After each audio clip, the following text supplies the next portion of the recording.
Profesora Dweck, en primer lugar, muchas gracias por haber accedido a reunirse con nosotros. Es todo un honor estar y poder hablar con usted. Usted ha llevado a cabo importantísimas investigaciones durante muchos años y ha identificado las dos mentalidades con las que la gente afronta los retos de la vida. Sí. También ha puesto nombre a estas dos mentalidades. Habla de la mentalidad fija y de la mentalidad de crecimiento. En primer lugar, me gustaría que nos explicara brevemente cómo llegó a estas ideas pioneras. Genial. Es un placer estar aquí. Primero, déjeme explicarle qué son estas mentalidades y luego le explicaré cómo llegamos hasta ellas. Cuando alguien tiene una mentalidad fija, cree que sus habilidades básicas, incluso su inteligencia, son cosas fijas, que tienen un límite y ya está. Que algunos tienen suerte y otros no, y que no se puede cambiar. Pero cuando alguien tiene mentalidad de crecimiento, cree que hasta sus habilidades más básicas pueden mejorarse. Por ejemplo, con entrenamiento, con buenas estrategias, con aprendizaje, buenos profesores y otros recursos. No piensan que todos son iguales, ni que van a ser un Albert Einstein, pero son conscientes de que pueden desarrollar sus habilidades. Estudié psicología. Hice estudios muy interesantes sobre por qué a algunos estudiantes les gustan los retos y buscan dificultades para motivarse. Y a otros estudiantes, que pueden ser igual de buenos que los otros, les asustan los retos, les desmotivan y los hunden. ¿Qué diferencia hay? Creo que me interesé por este tema porque yo fui una muy buena estudiante y me estresaban mucho los retos. Mi profesora de sexto nos sentó alrededor de la clase y nos hizo un test de cociente intelectual. Y solamente los estudiantes con mayor cociente intelectual podían tener tareas de mayor responsabilidad, como limpiar la pizarra. Para ella tenías que tener un gran cociente intelectual. Se equivocaba al pensar que tu cociente intelectual definía tus capacidades. Y yo era buena estudiante, pero me di cuenta de que me asustaba por fracasar o no parecer lista en el futuro.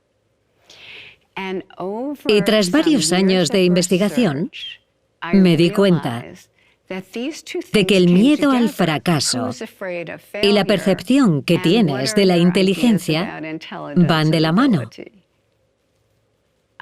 Y ese fue el punto de partida. Empezamos dándonos cuenta de que cuando los estudiantes creen que sus habilidades son fijas, no querían tampoco algo que les hiciera parecer poco inteligentes. Y que cuando conseguían superar una dificultad con sus habilidades, parecían no querer enfrentarse a ella más.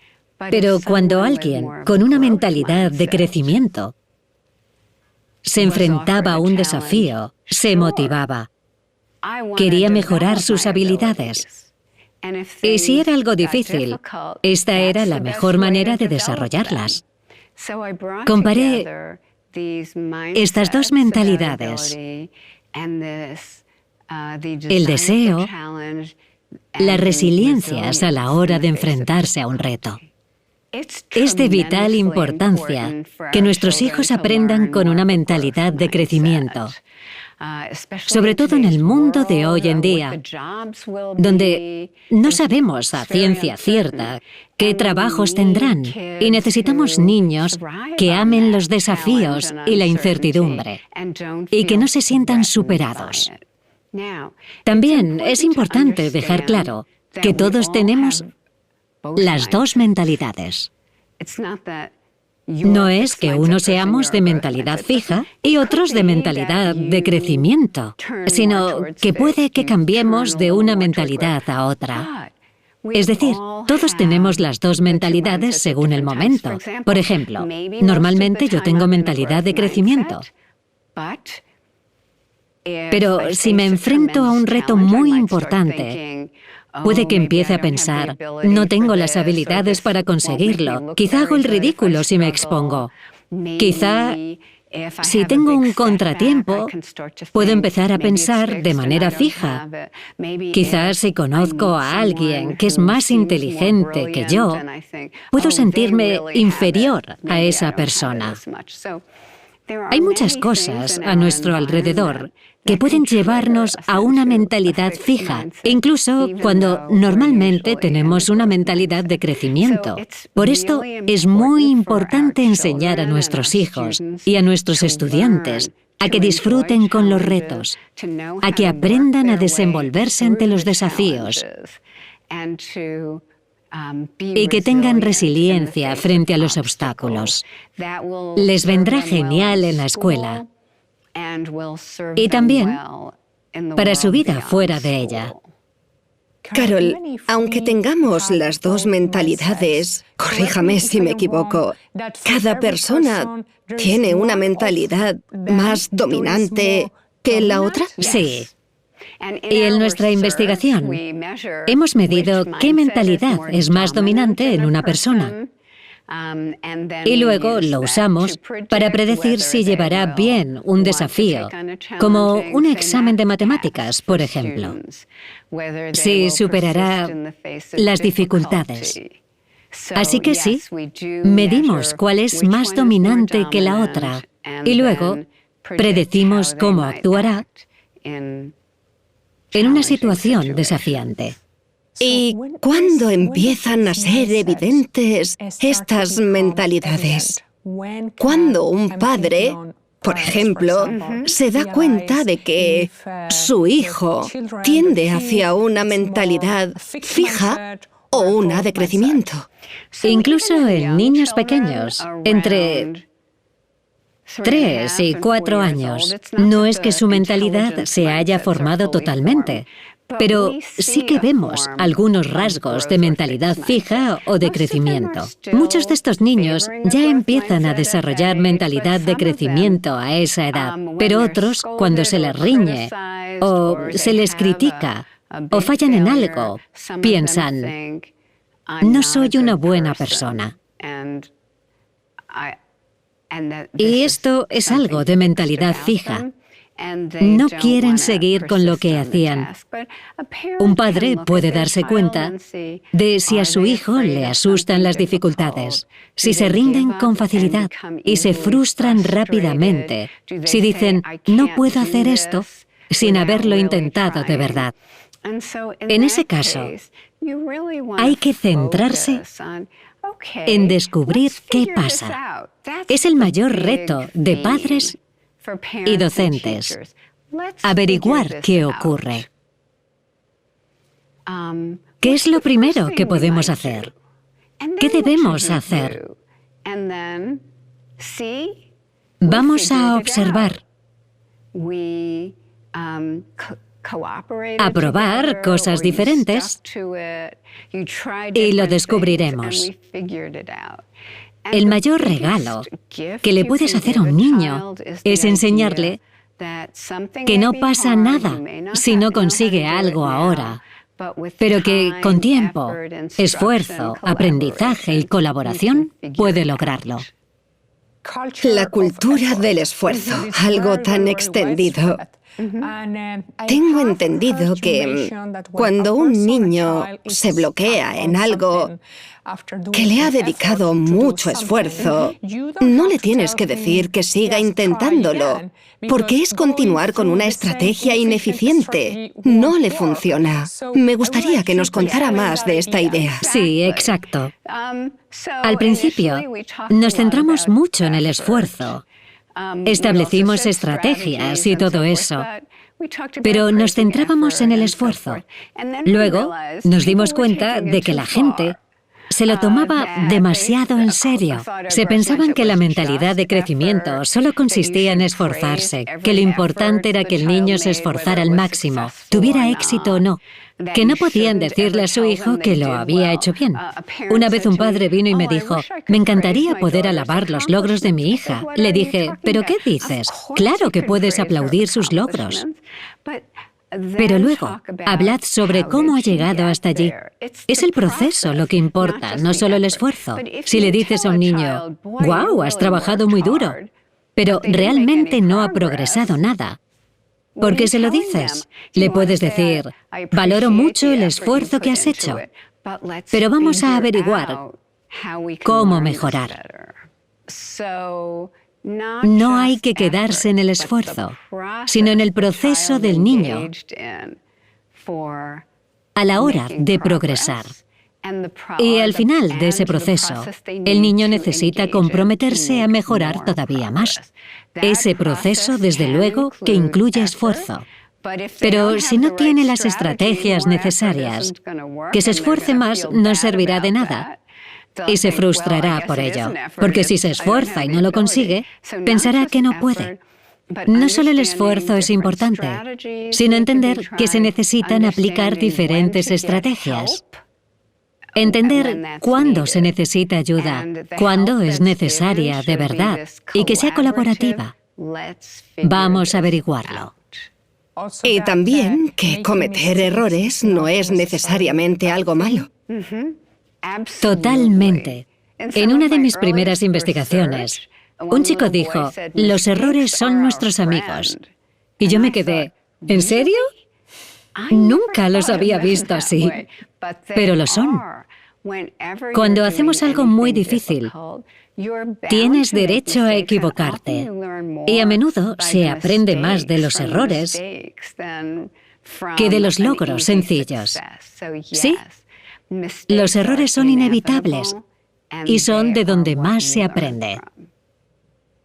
¿Es demasiado tarde para desarrollar esa mentalidad? Si yo soy una persona de mentalidad fija, pero me doy cuenta de las ventajas de ser una persona más flexible, con mentalidad de crecimiento, ¿es demasiado tarde para aprender?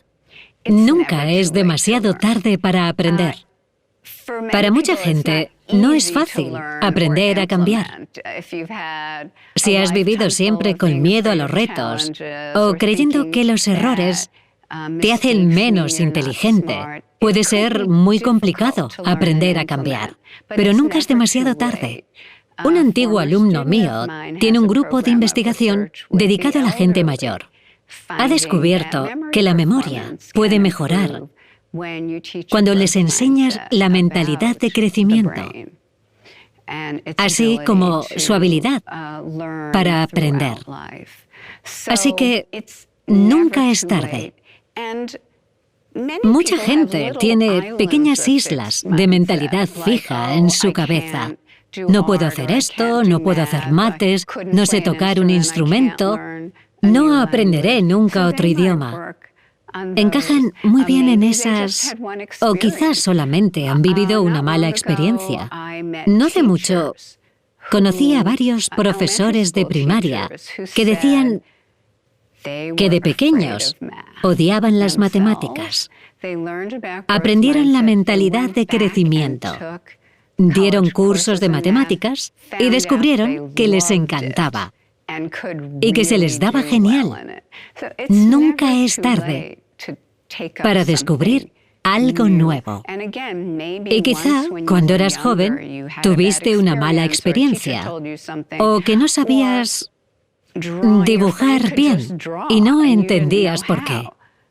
No aprendiste. No significa que no puedas aprender ahora. En mi libro hay unas imágenes de un curso de arte llamado La parte derecha del cerebro. Durante 5 días, la gente dibujaba su retrato, y el del día 1 y el del día 5 tenían diferencias increíbles. El primer día podías saber qué persona tenía talento y cuál no. El quinto día, todos los retratos estaban bien hechos. Mucha gente puede hacer algunas cosas de manera natural, pero no significa que nadie más podría hacerlo así de bien si tienen el aprendizaje adecuado y motivación. Estoy pensando en aquellos niños que puedan sentirse desmotivados porque durante años han sentido que no eran lo suficientemente listos o inteligentes para hacer determinada cosa. Y quizá ahora algún padre que nos esté viendo tiene un hijo en la misma situación y le gustaría cambiar su camino. Quizá están pensando, vale, pero ¿cómo? Sí. ¿Cómo cambias el camino de tus hijos? Yo cambié mi camino a través de mis investigaciones. Por cierto, no debemos enseñar esto solamente a los estudiantes que no se sienten inteligentes o competentes, sino también a los mejores. ¿Y si en otro examen no saco buena nota? ¿Y si algo es muy difícil y no soy tan inteligente? Todos podían sentirse mal. Yo cambié gracias a mis investigaciones y a comprender las mentalidades. Si tienes un hijo que tiende más a una mentalidad fija, a creer que no es inteligente, no se trata de decir sí que lo eres. Cualquier padre o madre se lo diría a sus hijos. No tiene credibilidad.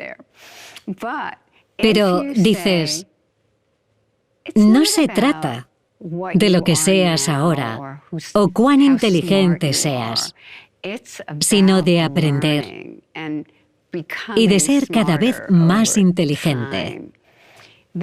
Hay montones de ejemplos de gente que no parecía ser inteligente o espabilada, pero eran apasionados de algo y desarrollaron esas habilidades con el tiempo hasta el máximo. En resumen, hay que centrarse en el proceso de aprendizaje y descubrimiento. Sacar a los hijos de ese marco en el que se juzgan a sí mismos cada vez que creen que van a cometer errores o que parecen estúpidos. Hay que sacarlos de ese marco y meterlos en uno de descubrimiento. Así, los desafíos serán más interesantes y no amenazantes. ¿Podría darnos algún ejemplo? ¿Hay gente conocida? Mucha gente conocida. Déjeme pensar. Jackson Pollock, el gran artista del siglo XX, no era considerado como tal y tuvo mucha determinación en ser un gran artista. Estudió con todos los que pudo, practicó todo lo que pudo y acabó desarrollando un estilo único que cambió todo el mundo del arte.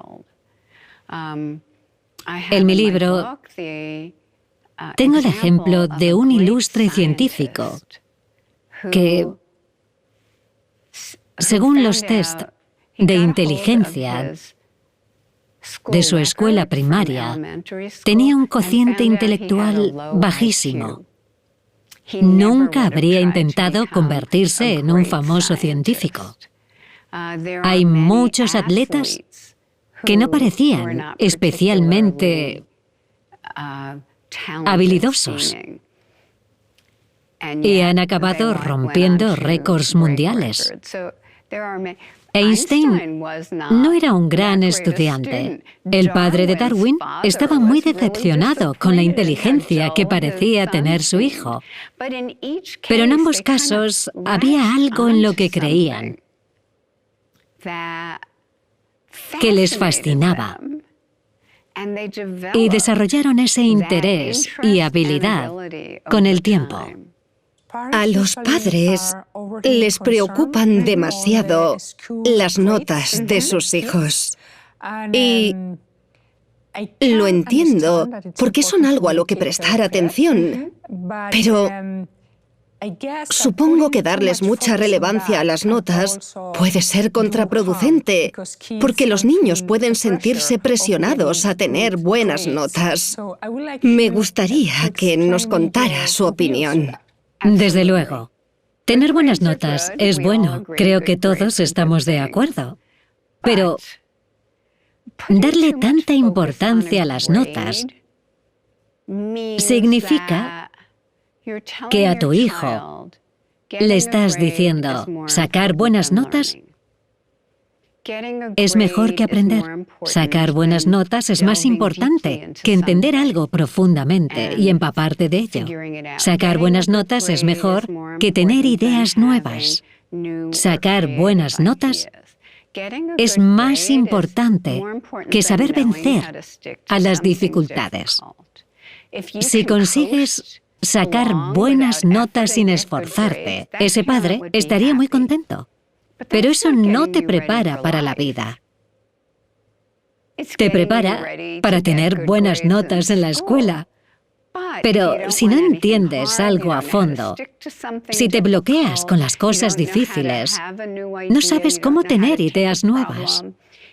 No sabes cómo coger un problema y darle la vuelta para solucionarlo, todo esto.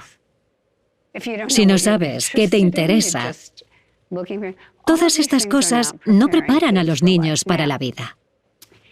Cada otoño ofrezco un seminario a jovencitos recién salidos de la escuela, un curso sobre mentalidades. El primer día de clase digo, hoy es el principio de vuestro nuevo trabajo. Quizá vuestro anterior trabajo era sacar buenas notas y conseguir entrar en Stanford. Eso se ha acabado. Les digo, está bien sacar buenas notas, no tengo nada en contra. Pero ahora tenéis otro trabajo que consiste en usar todos los maravillosos recursos de esta universidad para convertiros en la persona que queréis ser. La persona que marcará la diferencia en el mundo. Lo que les estoy diciendo es, salid de ese marco y entrad en un entorno de crecimiento, aprendizaje y descubrimiento. Al principio, quizá piensan, ¿quién soy? ¿En quién me quiero convertir? ¿Cuál es mi aportación al mundo? Y es lo que deberían pensar. Durante todo el curso, se ilusionan y se motivan cada vez más. Una pregunta que me viene a la mente. Cuando hablamos de animar a la gente a convertirse en lo que quieren ser, en la mejor versión de ellos mismos, algo que normalmente sale a colación es, encuentra lo que te apasiona. ¿Y si nada me apasiona? ¿Y si digo, eso me apasiona, por lo tanto, nada de esto me interesa más? Cuando en realidad el mundo de hoy en día es interdisciplinar. Encontrar tu pasión puede asustarte o encasillarte. Asustarte si crees que no la has encontrado. O encasillarte si crees que la has encontrado. Por eso yo nunca digo que busquen su pasión, sino más bien, piensa en ser la versión más amable de ti mismo. Piensa en qué querría hacer esa persona. Y luego les animo a desarrollar sus intereses. Ya no encontrar directamente una pasión. A veces la gente lo consigue. A veces es un amor a primera vista. Pero incluso ahí, tiene que cultivarse y desarrollarse. Y ante la primera dificultad, tampoco puedes pensar, vale, no era mi pasión, voy a probar esta otra. Hay que entender que hay que desarrollar los intereses y que a veces te encontrarás con dificultades o adversidades. Y aún así puede ser tu mayor interés. Profesora Dweck, Cuando explicó por primera vez la teoría de las mentalidades, fue algo muy rompedor. Ahora es algo muy popular y tiene cierto riesgo. Yo le he escuchado decir que hay una nueva moda que se está extendiendo cada vez más sobre las falsas mentalidades de crecimiento. Pienso en la gente que verá este vídeo y que muchos de ellos quizá intenten seguir sus pasos. Quizás vayan a una librería a comprar un libro, etc. Quiero decir, me gustaría que hablara acerca de las falsas mentalidades de crecimiento y de cómo diferenciarlas de las de verdad. Sí. La primera vez que escribí sobre la mentalidad de crecimiento y empecé a desarrollar la idea, creía que era algo muy evidente, que era una idea muy fácil de entender, la idea de que las habilidades pueden mejorarse. También creía que los docentes podían ponerlo en práctica fácilmente. Me equivoqué. Si le pedías a la gente que definiera la mentalidad de crecimiento, no pensaban que se trataba de mejorar las habilidades, sino de alabar el esfuerzo. Muchos profesores creaban una tabla en el aula. Esto es mentalidad fija. Esta es mentalidad de crecimiento y esperaban que los estudiantes cambiaran, aunque los profesores no cambiaran su método de enseñanza. A veces le soltaban un discurso al principio del año y esperaban que los estudiantes de repente dejaran de odiar los retos o clasificaban a los niños. Me contaron una vez que un profesor dijo a los padres: no puedo enseñar a su hijo, tiene mentalidad fija. ¿De quién es la culpa? ¿El profesor se había preocupado de crear un ambiente en el aula que ayudara a los niños a superar desafíos, a ver lo bueno de sus errores, a saber cómo actuar cuando se bloquean, a saber que tienen al profesor para ayudarlos? Nos dimos cuenta de que no era un concepto fácil de implementar en el aula. ¿Qué hicimos? Lo primero fue releer mucho, clasificar las ideas entre las que son falsas y las que no, explicarle a la gente cómo cambiar su propia mentalidad. Algunos compañeros están ahora desarrollando una hoja de ruta para docentes que detalle paso a paso cómo implementar la mentalidad de crecimiento en el aula. Pensamos, ahora nos toca comunicar de una forma más clara y desarrollar material que ayude a la gente a implementar de manera efectiva la mentalidad de crecimiento en niños de una forma que puedan comprender. Nos dijimos: mira, esto lo pusimos en la página 127 y no lo hiciste. Cogimos las riendas y ahora estamos creando todos los materiales. En primer lugar, el docente ha de cambiar su propia mentalidad. Nos dimos cuenta de que muchos docentes aseguraban tener una mentalidad de crecimiento cuando no era así.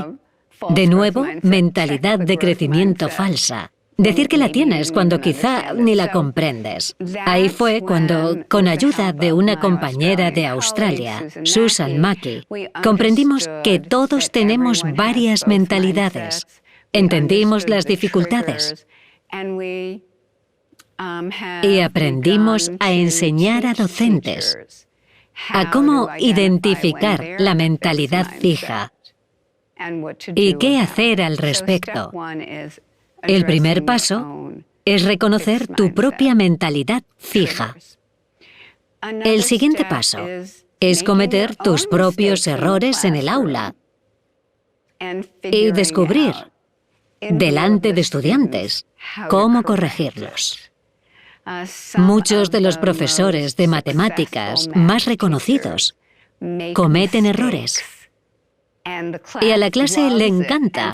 Y así, todos juntos descubren la solución. ¿Cómo se dio el error y qué hacemos ahora? Hasta los expertos cometen errores. Hay que dar importancia en las notas cuando un niño se enfrenta a un reto y sigue adelante. Así nadie, ni los estudiantes más inteligentes, tendrían un sobresaliente si no se lo trabajan. Hay que dar importancia en las notas cuando muestran algún progreso. Hay que centrarse en aprender y mejorar. Hay que mostrar a los niños que estar confundidos es una parte natural del aprendizaje y cómo superarlo y centrarse en el proceso, no solo en el esfuerzo, sino en las estrategias. Que sepan pedir ayuda cuando sea necesaria, utilizar recursos a su alcance, apoyarse en compañeros que les ayuden a aprender. Los profesores tienen que valorar, premiar y reconocer estas cosas.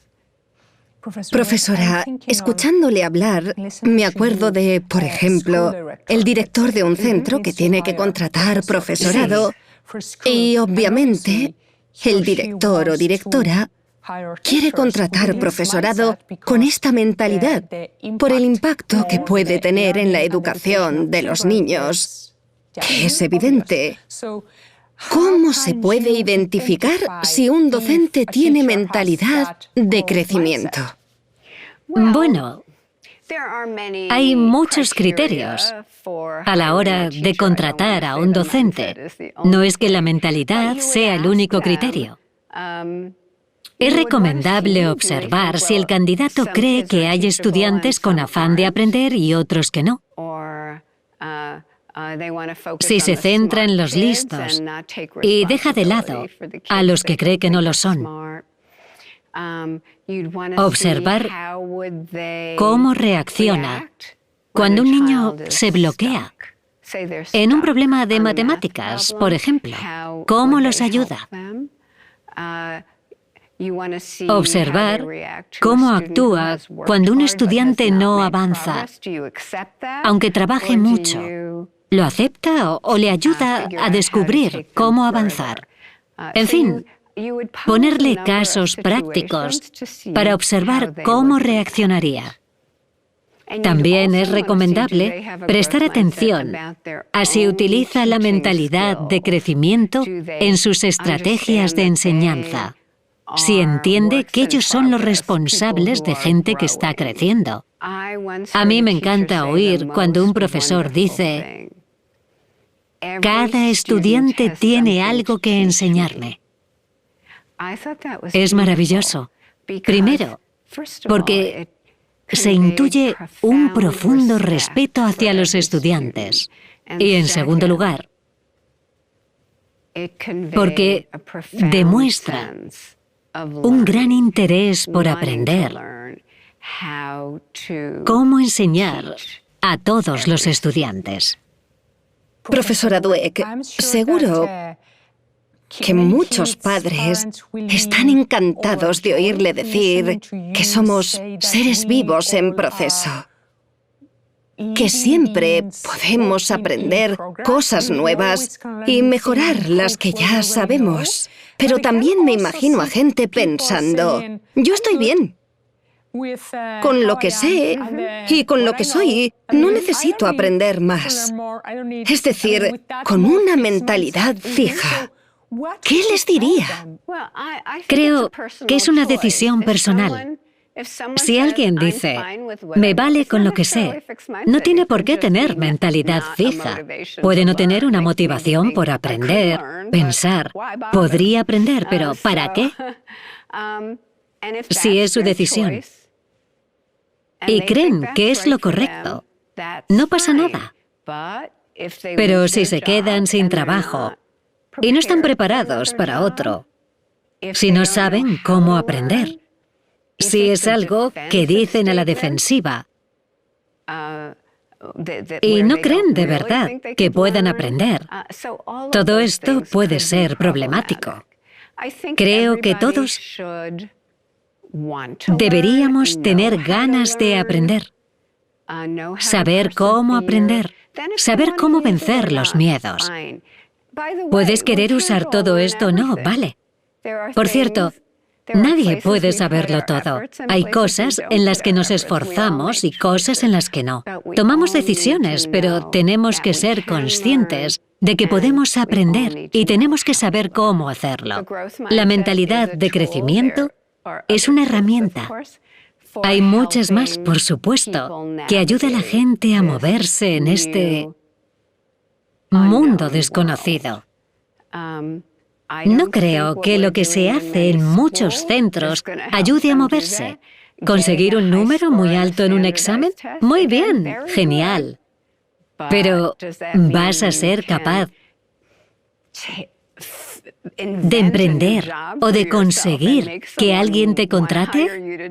¿O de saber vivir tras perder un trabajo bien pagado y estable y saber levantarte y reinventarte?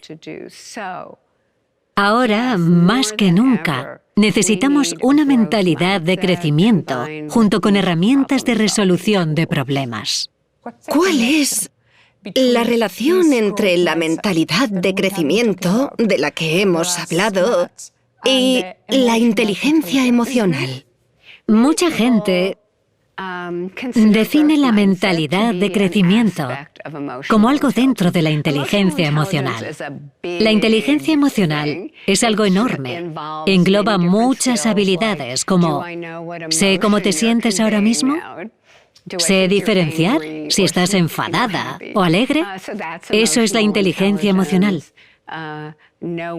Saber lo que es apropiado. Un aspecto de actuar de manera inteligente y actuar de manera que es buena para uno mismo. Un aspecto de todo esto es tener una mentalidad de crecimiento.